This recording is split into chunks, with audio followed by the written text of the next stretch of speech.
Bien le bonjour. Aujourd'hui, on parle du gras. Le gras, c'est la vie.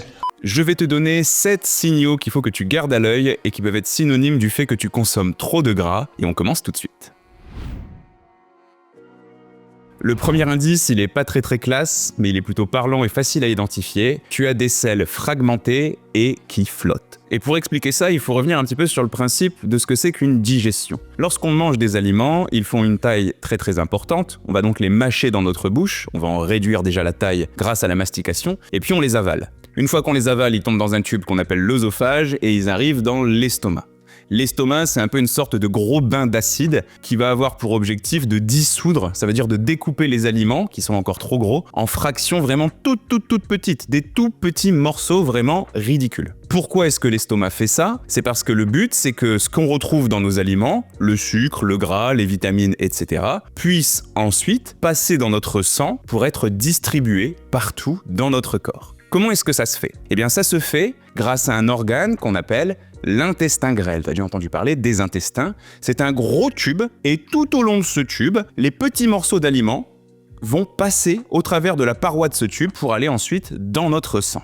Le problème, c'est que si tu manges trop de gras, ce gras va donc se retrouver, comme tout le reste de ton alimentation, dans tes intestins, mais tu ne pourras pas tout absorber. Ça veut dire que, à la fin de ce parcours dans les intestins, il restera du gras à l'intérieur qui ne sera pas passé dans ton sang. Et ce gras, forcément, il va se retrouver dans les toilettes le lendemain ou le surlendemain. Les selles sont donc beaucoup plus grasses et tu as peut-être déjà observé ou tu es peut-être au courant que l'eau et le gras, ça ne se mélange pas. On dit que le gras est moins dense, qu'il est plus léger si tu préfères, il va remonter à la surface.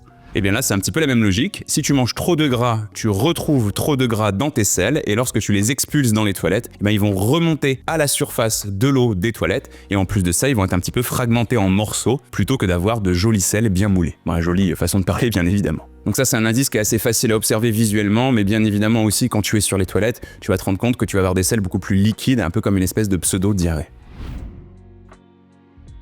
Le deuxième signe à observer qui montre que tu manges trop de gras, c'est que tu es fatigué après les repas. Et ça, j'imagine que tu l'as déjà expérimenté, particulièrement le dimanche, lorsque tu as mangé 3 fois de la tarte chez Tati Janine et qu'ensuite tu fais la sieste dans le canapé. Eh bien pour comprendre ça, il faut encore une fois revenir sur le principe de la digestion. Je t'expliquais il y a quelques instants que digérer des aliments, c'est les couper en tout petits morceaux. Le corps absorbe ce qui est intéressant et ce qui n'a pas pu être absorbé ou ce qui n'est pas intéressant finit dans les toilettes le lendemain. Mais le corps ne va pas digérer de la même façon le gras, le sucre, l'eau ou encore les protéines, etc. Tout ne se digère pas aussi facilement et les graisses font partie des choses les plus compliquées à digérer. Et comme ces graisses sont compliquées à digérer, ça va demander à beaucoup d'organes de travailler, donc tous ceux que je viens de te décrire, mais aussi un autre organe qu'on appelle le foie. Et si le repas est vraiment très copieux et très gras, encore un autre organe qu'on appelle la vésicule biliaire, et bien pour que tous ces organes fonctionnent, forcément ça consomme de l'énergie. Et oui, ça peut te paraître un peu idiot, un peu paradoxal, mais on mange pour avoir notamment du carburant, de l'énergie, et le fait de digérer ce repas nous coûte aussi de l'énergie. Ce que tu dis n'a aucun sens. Et bien ici, c'est ce qui se passe lorsque tu somnoles après un repas trop gras. Ton corps va devoir utiliser beaucoup d'énergie pour digérer ce repas, il y a moins d'énergie pour le reste de ton corps et forcément, tu vas piquer un petit peu du nez, tu vas somnoler et tu vas faire une petite sieste devant Michel Drucker et Vivement Dimanche. Salut mon pote. Alors quand ça se passe le dimanche, c'est pas forcément dérangeant, ça peut être agréable, une petite sieste qu'on appelle postprandiale, mais quand ça se passe tous les jours, notamment sur le lieu de travail, c'est plus compliqué, surtout si tu as un rendez-vous avec un client important à 14h.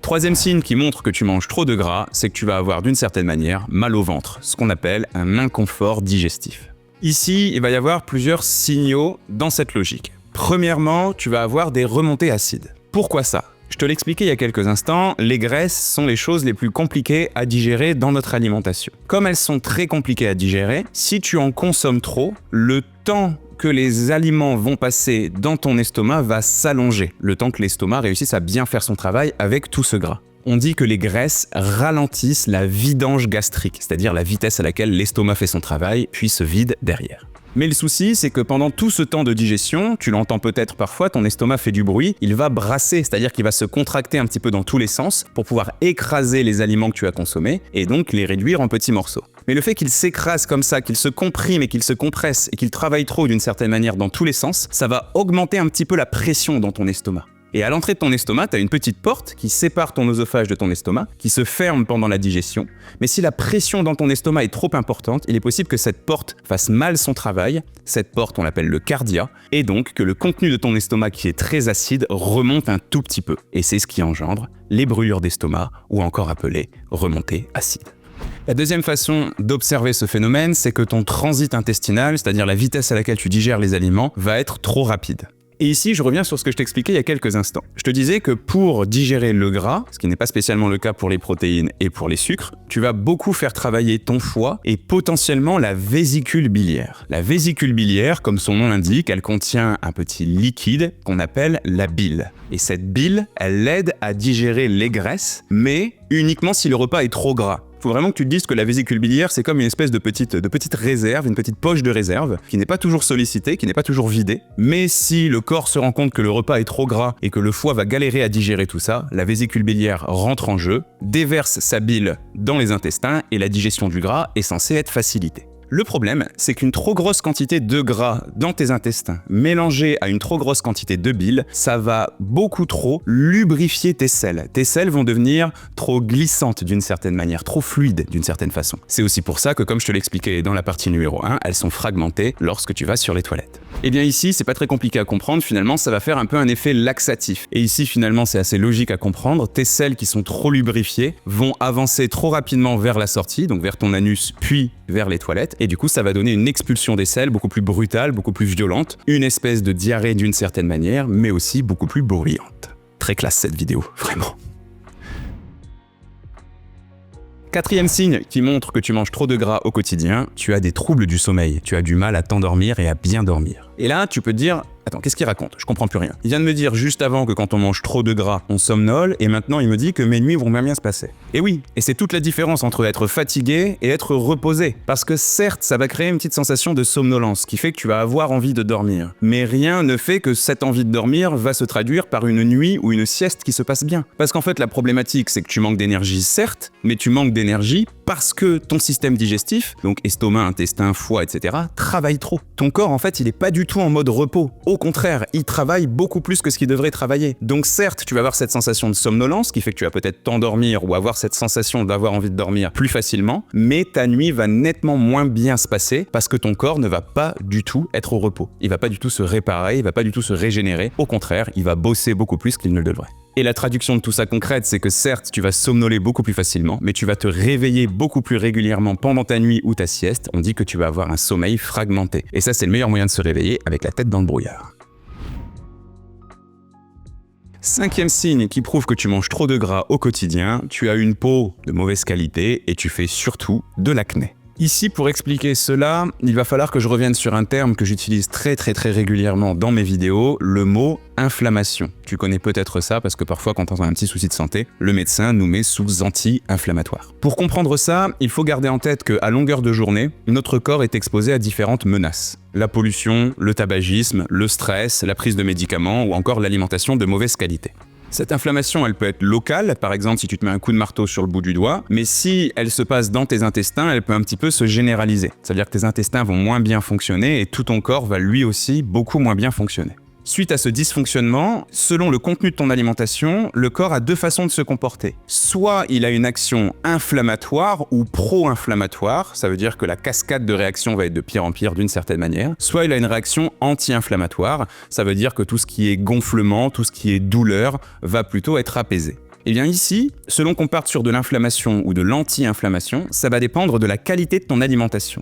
Et si tu consommes trop de gras, mais trop de mauvais gras, c'est-à-dire le gras industriel, le gras des fast-foods, le gras des plats préparés, le gras des nuggets, le gras de la margarine, etc., tu vas augmenter l'inflammation dans ton corps plutôt que de t'en défendre. Et ce qui va se passer, c'est que ta peau va fabriquer plus de ce qu'on appelle du sébum. Le sébum, c'est une espèce de petite couche que tu peux voir à la surface de ta peau, ou particulièrement à la surface de la peau des adolescents. Et un excès de sébum et un excès de sébum de mauvaise qualité associé à de l'inflammation, on a tout simplement de l'acné. Pendant mes études pour devenir nutritionniste, j'avais un prof d'une matière qu'on appelait la physiopathologie à la fac, qui nous disait que les problèmes de peau étaient toujours des problèmes d'intestin. Je suis assez d'accord avec lui et vous comprenez aujourd'hui pourquoi.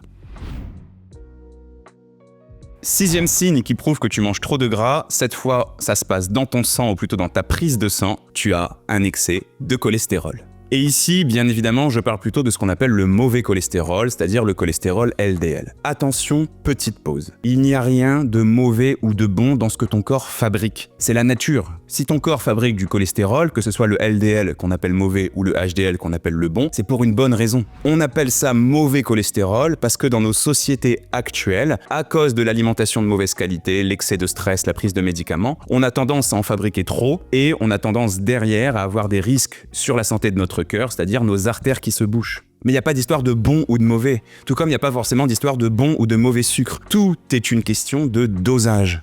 Du sucre, 16. D'ailleurs, ici, beaucoup, malheureusement, de thérapeutes et de médecins un petit peu à l'ancienne font le raccourci de penser que si on a du mauvais cholestérol dans le sang, c'est parce qu'on consomme trop de cholestérol, notamment à cause de 2 aliments que sont les œufs et la cervelle. Mais ça, c'est de la fainéantise intellectuelle. Ça fait 20 ans qu'on a prouvé que c'était plus du tout le cas, et j'avais notamment fait une vidéo sur le sujet que je te remets dans la description.